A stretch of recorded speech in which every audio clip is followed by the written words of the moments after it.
webinar in a 5-part webinar series brought to you by a collaborative effort between the Central Rockies ATTC and the Denver offices of HRSA and SAMHSA. I would like to extend special recognition to Dr. Christina Mead and Dr. Kim Patton from the HRSA Region 8 office for their outstanding leadership and development of this webinar series. Today, we are focusing our attention on treating opioid addiction.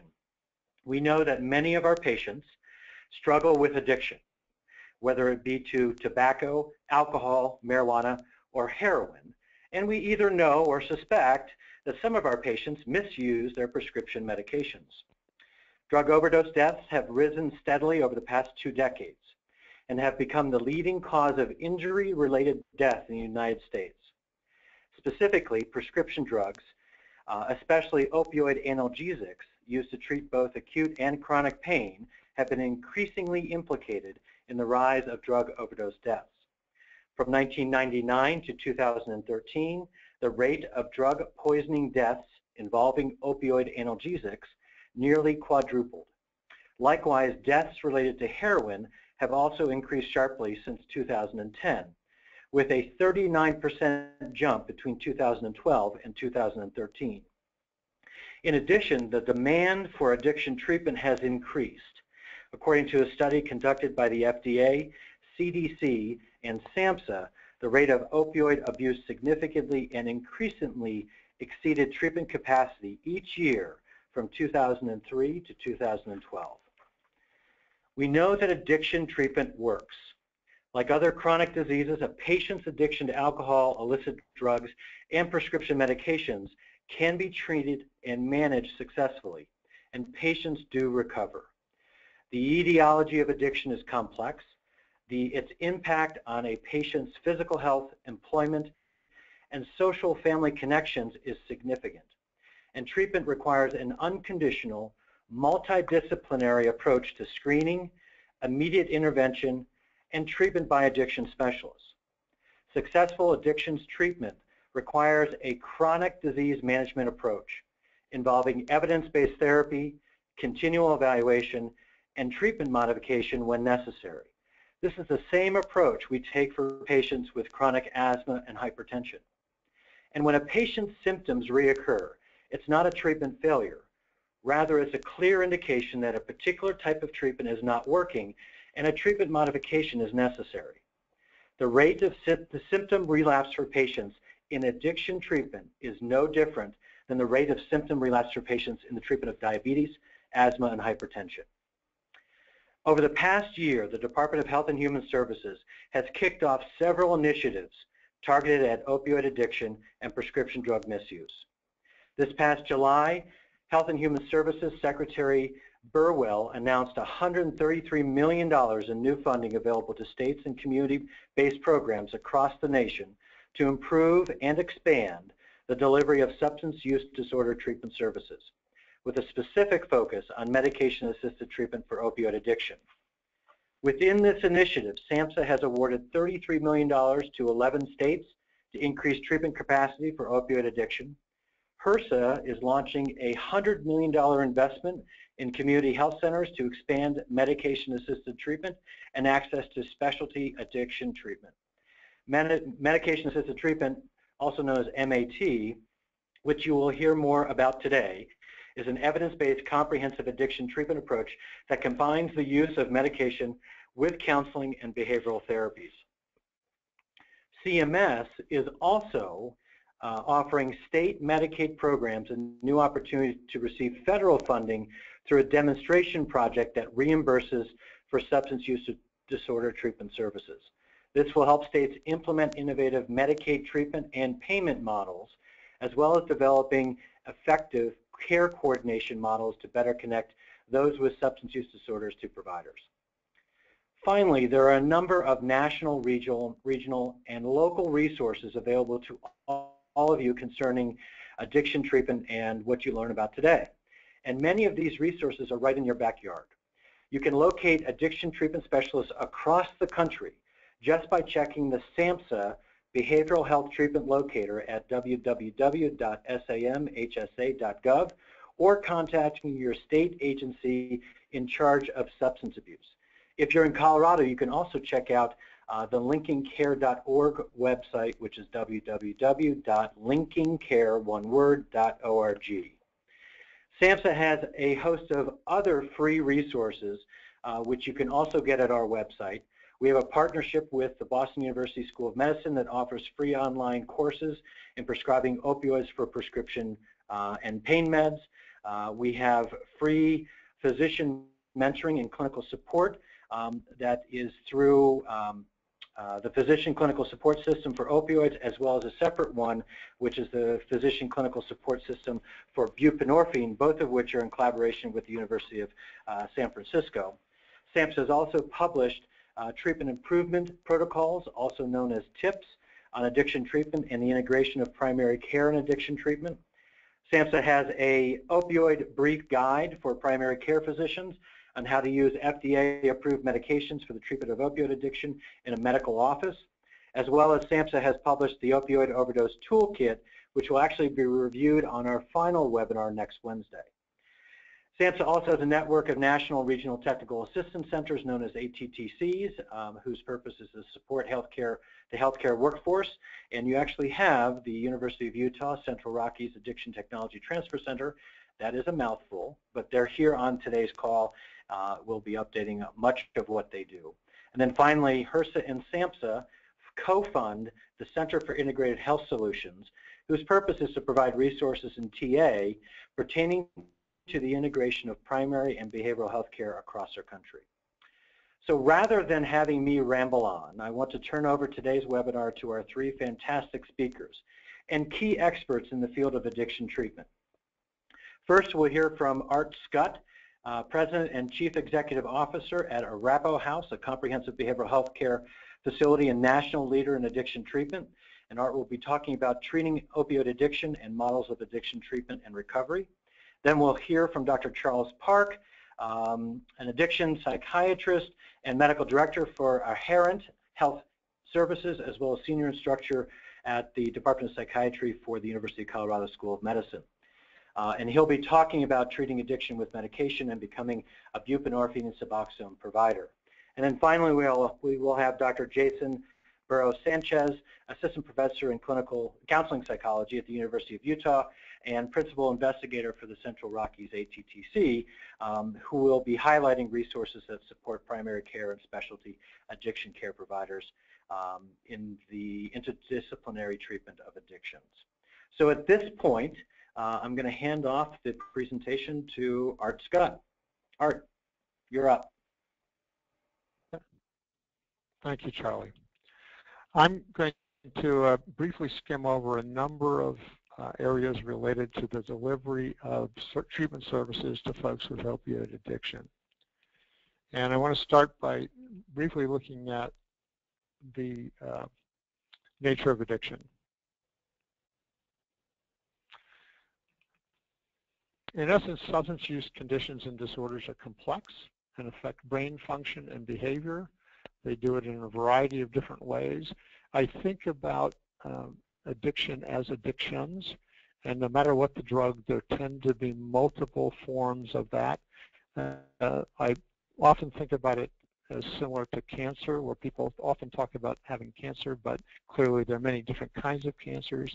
There are different prognoses depending on the cancers and also different treatments. What happens in addiction is the drug basically hijacks the reward system of the brain. And in the process, it's important to remember that as it develops, that hijack reaches the point where the brain reverses very slowly when people become abstinent from the drug. Addiction's typically a chronic disease. People simply cannot stop using drugs for a few days and be cured. There are very few folks engaged with opiates, either prescription or other forms of heroin, for example, that have problems only with one drug. Folks often use alcohol, stimulants, and marijuana in addition to the opiates they use. In terms of the requirements of addiction treatment, some of this is quite simple. The objective is to help people stop using drugs, to maintain a drug-free lifestyle, to achieve productive functioning in the family, at work, and in society. And one of the important pieces of this is they're going to manage a chronic illness without a normal functioning reward system for months to years. So again, this is the hijack system. In general, treatment is better than no treatment. That may seem obvious. Rapid admission improves treatment engagement. So once someone decides they need treatment and wants treatment or is encouraged to go into treatment, we have much better outcomes if they rapidly can access that treatment. No single treatment approach is most successful for all, so one size doesn't fit all. Detox alone is not effective, and treatment effectiveness is enhanced by access and continued access, retention in treatment, readiness to change, and client satisfaction with the treatment process. In general, longer engagement in care results in better outcomes. Many folks with severe addiction require long-term or repeated episodes of care to reach their goal of abstinence and recovery. Continuing care is rarely not essential, so it's generally essential. It needs to occur, and it can occur very easily in a primary care setting with support of a specialty provider. Lapses and/or relapses are to be expected, and family involvement is important in terms of increasing positive treatment outcomes. And it really doesn't matter if it's the individual's original family or is a family in the sense of community that wraps around that person in terms of assisting them. What you should expect if you are outside the specialty treatment system is you should expect treatment with interventions that are focused upon counseling and other behavioral therapies, that there are interventions that enhance readiness to change and engagement, so we don't have to wait till folks hit bottom, quote unquote. There are actually techniques to enhance readiness and to enhance engagement. You should expect that medications would be combined with interventions, what Dr. Smith referred to as MAT, or medication-assisted treatment. You should expect that treatment is variable in duration, in intensity, and its restrictiveness or the reduction of restrictiveness over time, and that lengths of care are based upon individual needs. Again, one size does not fit all. Treatment should also address multiple co-occurring conditions. Often in both mental health and substance use disorder, co-occurring seems to refer largely to co-occurring mental health and substance use, but it's important to note there are lots of other co-occurring conditions that co-occur with substance use disorders. Many of them will require the assistance of physical medicine professionals. You should also expect that in treatment there are step downs to less intensive, less frequent care over time, and that step ups to more intensive or more frequent care occur if lapses happen. Treatment also for substance use disorder also includes some things that aren't ordinarily thought about as being related to treatment necessarily, including housing, transportation, family, financial assistance, legal assistance, connections, HIV/AIDS, education, medical, mental health, vocation, child care, comprehensive case management, and care management, to name a few. It's important that you expect collaboration and communication from the substance use disorder treatment system with two medical providers. You may need to encourage that because folks have been, the substance use disorder system has been outside mainstream medicine for a long period of time. And most providers are interested, substance use disorder providers are interested in accessing and engaging primary care for the people that they serve. There is I mentioned that most treatment resources currently exist outside of the traditional systems of medical care. There's a major national effort, which I'm sure many of you are aware of, to integrate substance use and mental health expertise into medicine, and particularly into primary care. And in general, we have, I think, a workforce shortage of folks that have a high level of expertise in both substance use and mental health collectively. In terms of integration into medicine and behavioral health professionals integrated into primary care settings. I'm fortunate to be at an organization that has been doing quite a bit of this over a period of time, and we do this in FQHCs as well as private settings. We also do a variety of interventions that relate to emergency rooms and high utilizers of care. So there's a lot of this going on in Colorado, but I'm aware that it's going on in other places in the United States, and it is of varying levels of integration at this point. The best of all possible from my perspective is integrated care teams that include both physical medicine folks and mental health and substance use disorder expertise. They're seamless to the person receiving care. Those should include brief interventions, and actually we do interventions in a primary care setting where we do interventions in a 15 to 20 minute time frame while the primary care provider moves on to the next patient and then comes back. It needs to include engagement, warm handoffs, continuing care for chronic illness, as you would with any other chronic illness, and there should be collaborative mental health and substance use consultation available primarily. It would be great if it's in the clinic itself or in the medical provider in general, and you don't have to reach outside of the organization to obtain that. Chronic pain is an issue, and it's an issue particularly for folks that have developed difficulties over time. One of the things that happens with chronic pain management is, and one of the things that happens with addiction in that regard, is that addiction creeps up on people. It doesn't happen in one day. It tends to be a gradual process. The person with the addiction oftentimes doesn't notice it over that period of time, and their folks who are providing care to them, if they have frequent contact with the person, may not notice the addiction developing until it becomes severe and far more noticeable. There is the American Society of Addiction Medicine. They have established treatment placement criteria, and they also have established levels of care. And so they have, in essence, criteria for the placement into levels of care. This has lasted for a long time and been around for a long time. And I want to talk a little bit about their levels of care in a very simplistic version on my part to give some context to then what is available in a lot of communities, so you have some sense of what treatments look like. So in terms of levels of care, you have early intervention, which can occur clearly in a primary care practice or in other kinds of settings other than substance use disorder specialty services. You have outpatient services. There's intensive outpatient services, also referred to as IOP, which are frequent services within 1 week. So usually more than 1 hour, more than 9 hours in a week. Partial hospitalization, I think, is obvious. Levels of care can also then be more intense and restrictive. There are clinically managed residential services. Residential and substance use disorder does not mean a housing development or in a house. What it does mean is that it's 24/7 services. Sometimes it approaches the same level of service that you would have in a freestanding inpatient setting. So in terms of clinically managed residential services, they come in low intensity, medium intensity, high intensity, which also includes 24-hour nursing.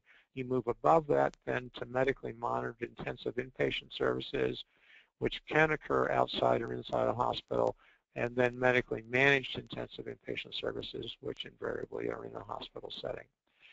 If you move on to opioid treatment programs, there with agonist medication and counseling, those are within the ASAM placement criteria and levels. There also are various levels of withdrawal management, from ambulatory to medically managed intensive inpatient withdrawal management. And in the community, withdrawal management is generally bifurcated into social and medical detoxification.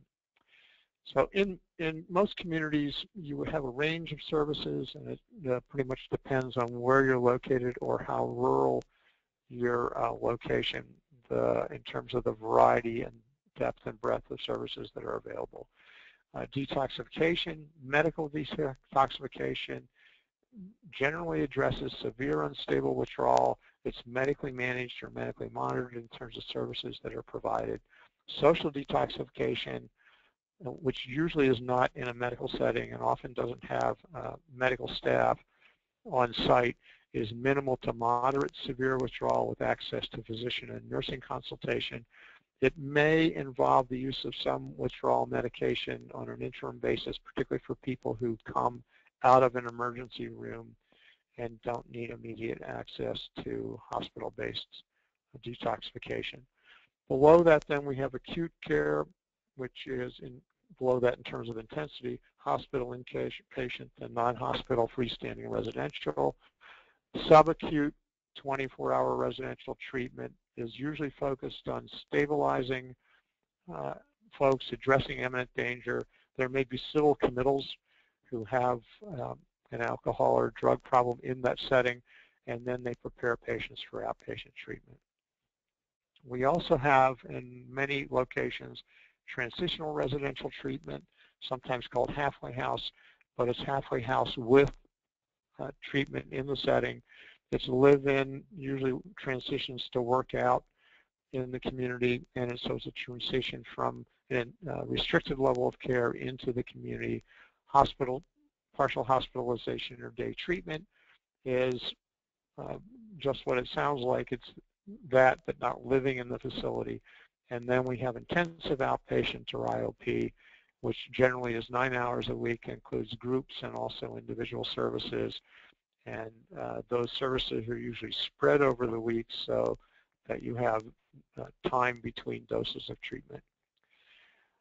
We also have therapeutic communities in some areas. A therapeutic community is long-term residential. It has a variety of characteristics, which I'm not going to go into this at this point, but it's important to note that treatment is both rehabilitation and habilitation.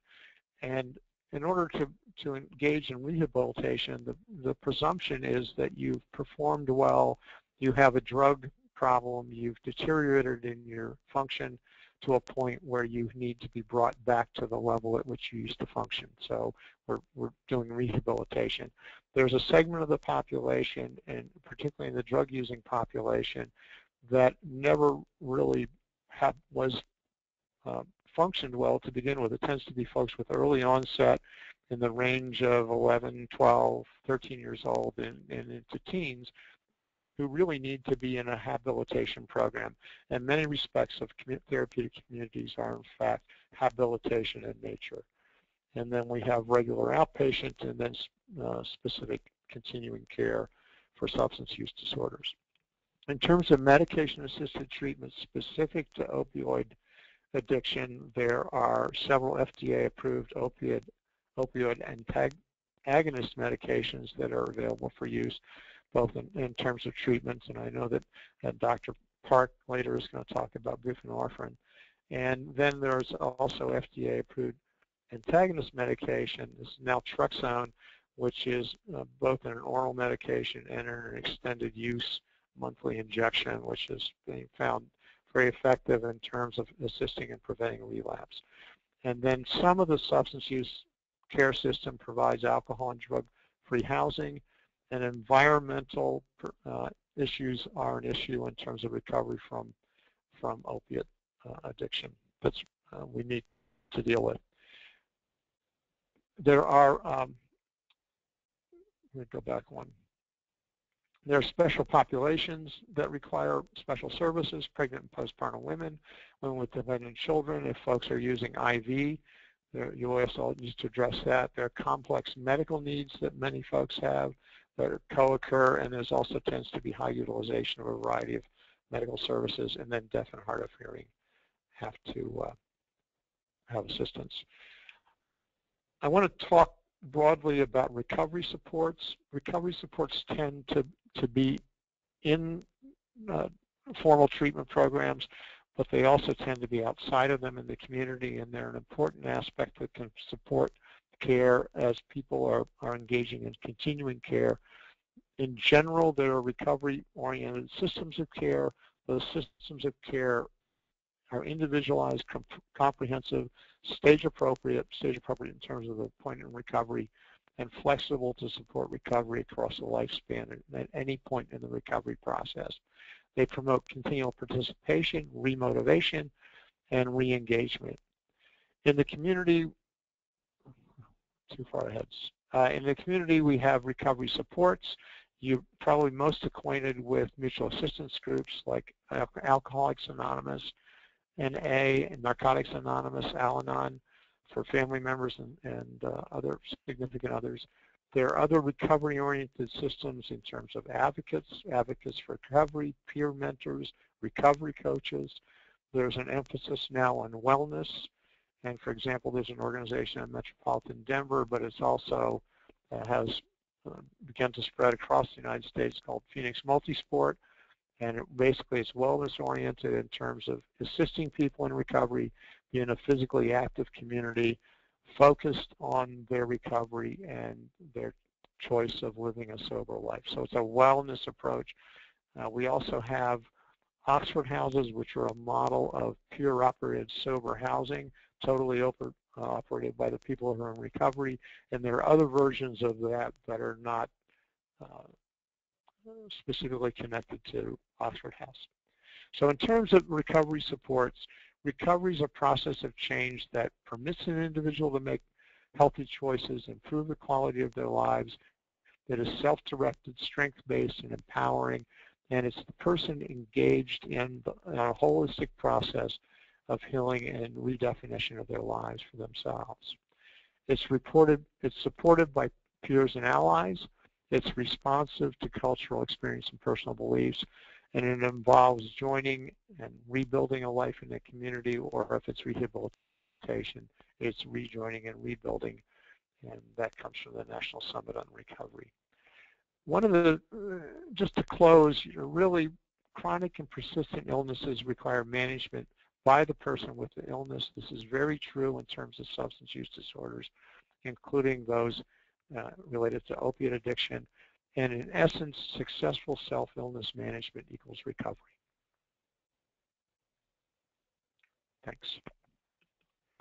Art, thank you very much. That was very thorough and I think a wonderful coverage of the entire treatment spectrum. Just as a reminder for those who are on the call that if you do have questions at any time throughout the webinar, there is a chat function on the right-hand side. Feel free to use that. While we may not be able to get to your questions during the webinar, we'll definitely be able to respond to them afterwards.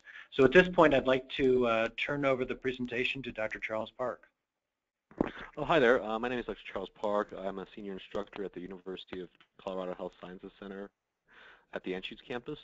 And today I'll be discussing becoming a buprenorphine provider.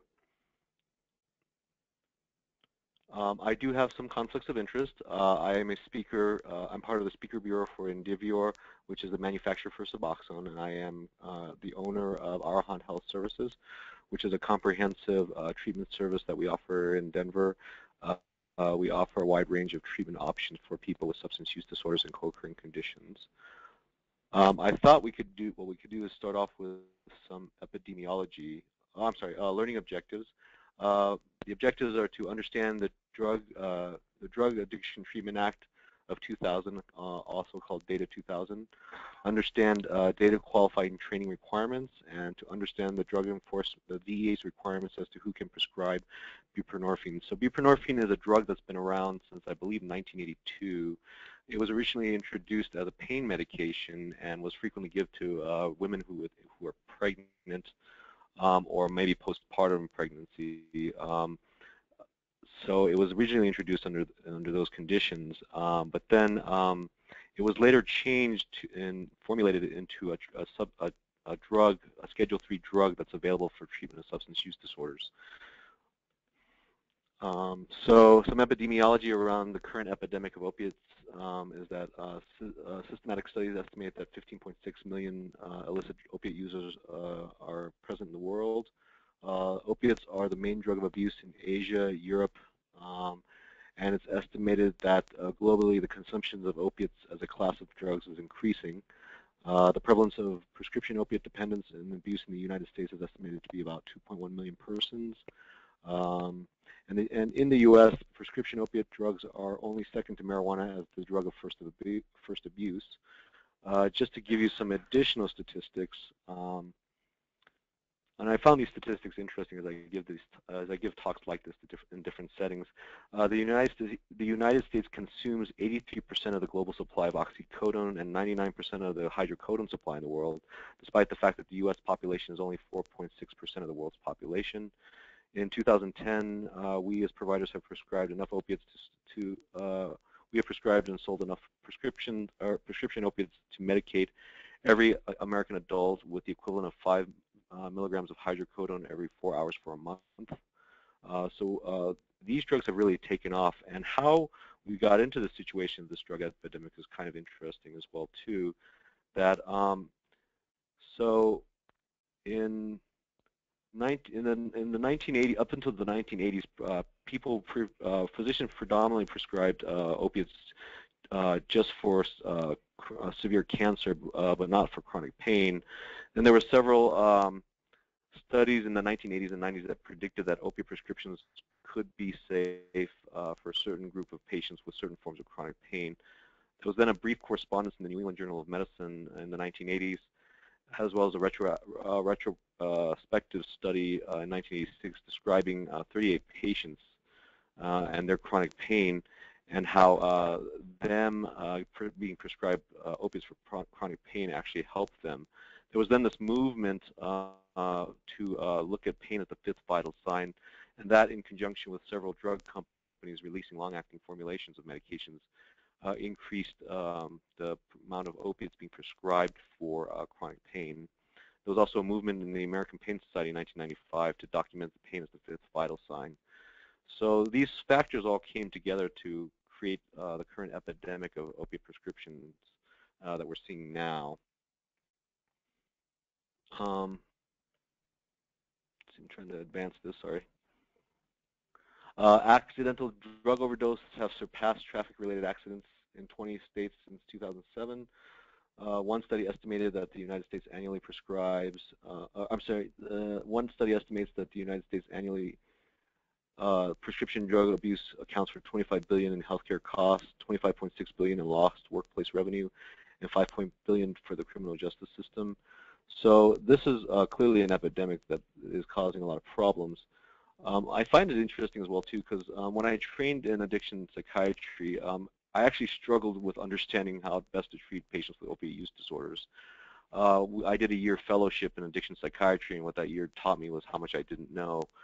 So a lot of what I've learned in terms of helping patients has been based on studies and things I've downloaded from the internet, as well as sort of on-the-job training. And as I did this job more and more, I learned that this really is a chronic illness, that if you understand it, it actually, the patients are you can very much treat them, and there's no reason to give up hope prematurely on them. But it is a difficult population to treat in that the behaviors you may often see can be very lethal. But as you look at the neurobiology of these addictions, their behaviors actually start to make sense. So a drug addiction is a chronic relapsing disorder characterized as a compulsion to seek and take the drug, loss of control and limiting the intake, and emergence of negative emotional states, reflecting a motivational withdrawal syndrome when access to the drug is prevented. So as you continue to understand the neurobiology of these drugs and how they affect the brain, our patients' behaviors that at times seem quote-unquote insane started to actually make some degree of sense. So the Drug Addiction Treatment Act of 2000, on October 8, 2002, buprenorphine products received FDA approval through this act to treat patients with opiate use disorders in the privacy of a physician's office. Prior to that, we were not allowed, the Narcotics Addiction Treatment Act of 1974 only permitted opiates to be prescribed under specific settings. Specifically, at that time, methadone and LAM were the only two products available, and they could only be administered and dispensed by DEA-registered narcotic treatment programs. But with the introduction of Data 2000, it allowed us to actually prescribe these medications out of our office. This act enables qualifying physicians to receive a waiver. So when you get that XP number to prescribe buprenorphine, that's actually a waiver that excuses you from the requirements of the narcotics treatment program rules set up by the DEA. It allows us to this act allows qualifying physicians to receive a waiver and special registration and prescribe it out of our offices. To receive this waiver to practice medication-assisted opiate treatment, addictions therapy with approved schedules 2, 3, or 4, or 5 narcotics, a physician must notify the Center for Substance Abuse Treatment of his or her intention to begin dispensing or prescribing this medication. The notice of intent must be submitted to CSAT before the initial dispensing or prescribing of the opiate therapies. Now, a lot of this information I actually took directly from the SAMHSA website as to how to become a buprenorphine provider. There are also great resources that are available through the NIDA website as well too, as to how to prescribe and various other agencies. There's actually a lot of information online as to how to prescribe these medications effectively and help patients. But the thing I also found most useful is if there is an opportunity to engage with another group of physicians in your community who have had experience with this medication, I found that was a huge resource as well too, in making this not only less scary but actually feel like a very doable and actually enjoyable job. So the Data 2000 Act notification of intent must contain information about the physician's qualifying credentials listed on the previous slide. In addition to the above information, the physician also indicates that he or she has the capacity to, and I think this is an important point to make, has the capacity to refer addiction therapy patients for appropriate counseling and other non-pharmacological therapies. Again, this illness, like other chronic illnesses, is a biobehavioral illness. So the medications will definitely address the biology, but the behavioral parts or the conditioned learning aspects of this disease, I often find it's best addressed through therapy in combination with medications. So the physician, when you first get your XDEA number waiver, the first year the physician will not have more than 30 patients on such addiction therapy at any one time for the first year. The 30 is not affected by where you are, so even if you worked at 5 different locations, you still are limited to 30 patients. But 1 year after the initial notification, you then can increase the number of your patients to 100 once you notify the appropriate agencies that you're planning to do this. So this, again, is a schematic taken directly off the SAMHSA website as to the route as to how one becomes a physician to prescribe buprenorphine. So the requirements for training include one of 4. You either become trained through these various organizations here, the American Academy of Addiction Psychiatry, the American Osteopathic Academy of Addiction Medicine, the American Psychiatric Association, or the American Society on Addiction Medicine. There is another way to get approved as well too, from the Secretary of the Department of Health and Human Services. But the most common route that people get is not to necessarily sit through a fellowship for one of these organizations, but actually the most common route I found for a lot of people is that they can actually sit through an 8-hour seminar that's available online. And if you do sit through this, if you do attend and participate in this seminar, you can then become a provider yourself through that route. So the DEA then assigns the physician a specific ID number, which is usually an X followed by your DEA license number. The requirement of this ID, the DEA regulations require this ID number to be included on all buprenorphine scripts for opiate addiction therapy, along with the physician's regular DEA registration number. So it is expected that you put both numbers on there. One other sort of thing to note is that when you become a buprenorphine provider, you may, in fact, you probably will be audited by the DEA at some point. When I first heard about that requirement, I remember being outright terrified, actually. But when you actually meet with them, they're very nice people, actually. They just want to make sure that the process that you're going through and what you do for the patients is not outside of FDA guidelines or something that's truly bizarre that could actually injure the patient. It's actually a very benign process. They're very kind, actually. They even accommodate for vacation schedules. And it's more of a chat and just sort of a quick review as to how you're doing these things. And again, a lot of resources are available online as well too. But it's not nearly as intimidating or threatening as people might assume it might otherwise be. So other ways to obtain the waiver is the physician can be an investigator for a clinical trial, leading to the approval of a narcotic drug in Schedules 2, 3, or 4, or I'm sorry, in Schedules 3, 4, or 5 for the maintenance or detoxification of treatment. The physician has other training or experience as the state medical licensing board considers to demonstrate the ability of the physician to treat and manage opiate addiction. So there are several different pathways to becoming a buprenorphine provider. So again, these also talk about that other condition. Any such criteria are effective for only 3 years after the date on which the criteria, but may be extended for such additional discrete 3-year periods as the Secretary considers appropriate. So again, there are multiple routes. You don't have to necessarily sit through a year-long fellowship. There are multiple routes to do this, but whatever route you choose, you will have then the capabilities to provide a very much important needed service for this growing epidemic.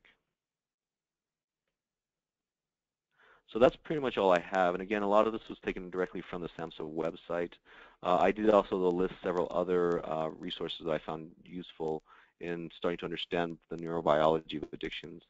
And I thank you for your time. Dr. Park, thank you very much.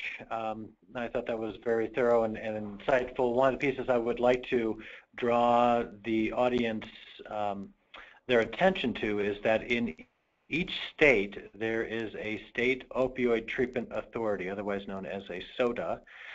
They're typically within the state offices of substance abuse, and the role is actually to coordinate, convene, support the opioid treatment programs as well as providers in each of the states. Many states actually have provider networks that provide kind of an internal learning community, if you will, as well as help focus training and continuing education for many providers and agencies within that state. And so you can easily contact either that state opioid treatment authority or your regional administrator for SAMHSA, which would be me in the case for Region 8. If there is anybody on the line from Wyoming, unfortunately, Wyoming is the only state in the country that does not have an opioid treatment program. However, we're actually coordinating some support between Colorado and Wyoming for that state at this time. So with that, let me also pass on today's webinar for our final segment to Dr. Jason Burrows-Sanchez. Thank you, Dr. Smith. So our two previous speakers talked about both kind of what treatment is out there, what types of treatment are out there, and also how to become a provider for medically assisted treatment. What I'm going to spend a few minutes talking about is referral to treatment. So where do you obtain those services for your particular clients and patients and so forth? My name is Jason Burrows-Sanchez. I am a professor in the Department of Educational Psychology at the University of Utah. I'm also the the principal investigator for the Central Rockies ATTC here at the University of Utah, which is housed in the Utah Addiction Center. My area of expertise is adolescent substance abuse, both from a research and a practice perspective. So just to give you a little bit of background on me. And why is referral to treatment so important? It's important for a number of reasons, but I just want to give you some quick stats.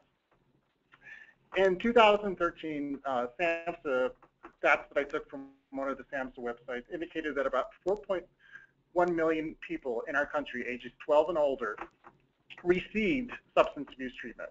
However, they also estimated about 23 million people ages 12 and older were in need of substance abuse treatment. So if you do the quick math on that, about 18% of the people are actually receiving substance abuse treatment compared to those who need it. So one of our jobs is to make sure that people do, in fact, get referred to treatment. And overall, I mean, one of the major things is to reduce barriers and build bridges in terms of making sure our patients and our clients receive treatment. As you can see on the slide, some key indicators: establish relationships, develop your own referral system, because that's going to depend on your local areas, both geographically and regionally. And I'm going to give you a bit more information about that in a sec. But also to maintain up-to-date information, because things change all the time. And as you know, treatment providers it could be a changing landscape. So you want to make sure you have up-to-date information about who the providers are in your community, or where you can access them and how you can access them. It's also good if you have specific contacts in specific treatment centers that can help you basically break down or get around some of those barriers. But again, the message here is make sure to facilitate that referral to treatment for the folks you work with. One of the things that you've heard spoken about already is the idea of the warm handoff. And what that really refers to is really facilitating the referral for a patient, more than what I think we'd normally taught to do or normally trained to do. In terms of some specific examples of that are calling to make an appointment, providing direction, and also coordinating transportation when needed. These are things that we may not necessarily think of initially, but are really things that influence whether the person is going to make it to treatment or not. We know from the research evidence that suggests that when we engage more in warm handoffs, there's actually more likelihood that the person is going to make it to treatment, is going to engage in treatment. If you get nothing else from my part of the presentation, this is the one slide I want you to remember. This is the SAMHSA Behavioral Health Treatment Locator, Services Locator. It's you know, my opinion, it's probably the best service locator that we have.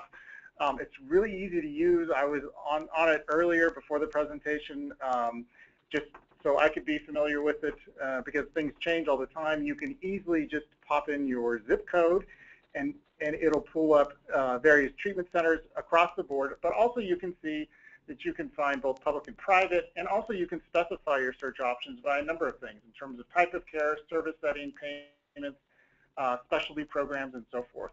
At the bottom of that slide is the actual website for that, but any of the things that I'm going to present today, of course, you can just go, easiest way is probably just to go and Google it, and you'll come up with the various links. Given the word Region 8, we cover 6 different states that Dr. Smith had mentioned earlier. What I'm going to do now is just spend a minute or two just going over some of the individual resources in the individual states. Of course, I want you to know that this is not an exhaustive list. This is just a smattering of examples, but just some of the things that come out. And regardless of the state that you're in, probably a good place to start, if nowhere else, is whatever your state division is of substance use or mental health, whatever it's called, Office of Substance Use or Mental Health. That'll depend state by state. But a couple things in Colorado. Obviously, the Colorado Office of Behavioral Health, they do provide treatment providers by county, which you can see there. There's a website that Dr. Smith already mentioned, but it's a great website called Linking Care website, which also is another way to access specialty providers, both prevention and substance use, treatment and recovery.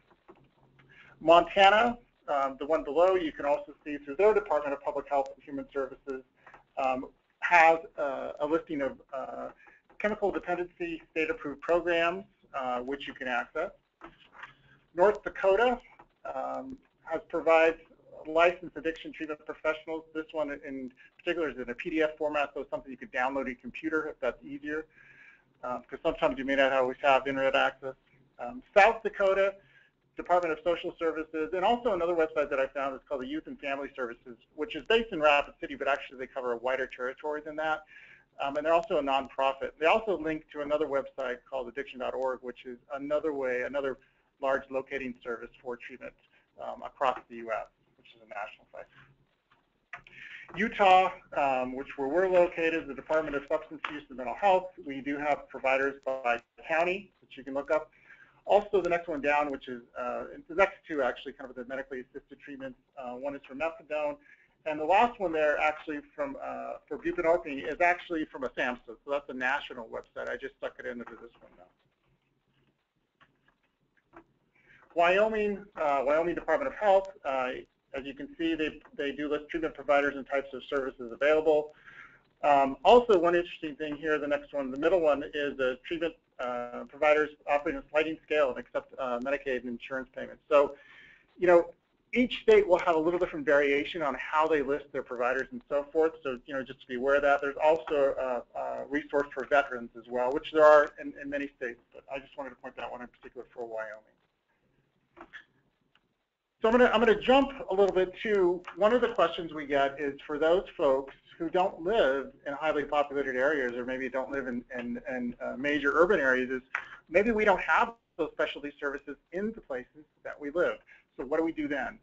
One of the things, you know, it's been around a while, but you may hear about more now, is telehealth, and the idea of delivering services via some type of technology, whether that be the phone, the computer, video conferencing, depending on how sophisticated the technology is. A lot of this will also depend on how wide your broadband is in terms of what area you're located in and what it can support. So just briefly listed on this slide are some ways to get more information about those telehealth services. You can see the first one is a current telehealth group across the U.S., which you can go and find some of the resources and find some of the specific groups in your area. The other one is one of our related agencies, which is the National Frontier and Rural ATTC, which is housed in Reno, which is one of our ATTC focus areas, which actually focuses on telehealth and evidence-based substance abuse practices. And then also there's one at the bottom, just interestingly enough, the telehealth reimbursement map, which will give you an idea of where these services are reimbursed. Of course, things around ethics and laws are changing all the time, depending on the state that you're in. So obviously you'd have to investigate some of those things based on the state that you're currently located. The other thing in terms of thinking about telehealth is some of the other questions we get is how do we do that? You know, what are the services available? What type of equipment do we need, and so forth? The three areas that we point out here, depending on what state you're in, you can just Google those names there. But basically, they would be centers that would provide you more information about the type of technology that you would need in order to engage in that process, depending on what clinic you're at or what setting you're at. And I just wanted to point that out quickly. The other thing in my last few slides is just going to talk about Project ECHO, which is a project you may have heard about, which stands for Extension for Community Healthcare Outcomes. And this is a project that's at least in 12 states across the U.S. We do have one of these sites here at the University of Utah. And as opposed to telemedicine, which is usually one provider and one patient, Project ECHO, they call it a hub and spoke model, but the idea is that they train community providers. So primary care providers is the focus of their training, which can provide a number of clients or a number of patients out in the community. These sites are usually housed at academic institutions, so they can have access to specialty providers in a number of areas.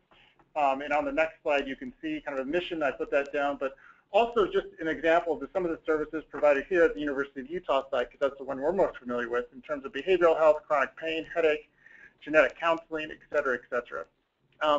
Also locations, you can see the states that they're in, and if you're don't happen to be in one of those states, that's okay, because my experience is they also serve surrounding states. So the clinics, the virtual clinics that we've set in here at the University of Utah has not only served Utah, but other surrounding states as well. And these things, just because some people are curious, are funded by, in different ways, both private and public, but also we learned from our contact here that at least 3 of the sites have state funding for their Project ECHO as well. Okay, I went through that pretty quickly, but my goal is just to make sure you have some information that you can fall back on in terms of finding specific resources and finding specific treatment options for the folks that you work with. Jason, thank you very much. Very much appreciate the emphasis on the resources, and I think probably I'm continually struck by the amount of resources we really do have right at our fingertips in our backyard, and oftentimes it's just a matter of reaching out and grabbing them. As for the Project ECHO sites, it's for those on the call from Colorado. Colorado is actually now developing an ECHO site at the University of Colorado with funding from the state as well as with the Centers for Medicaid and Medicare Services.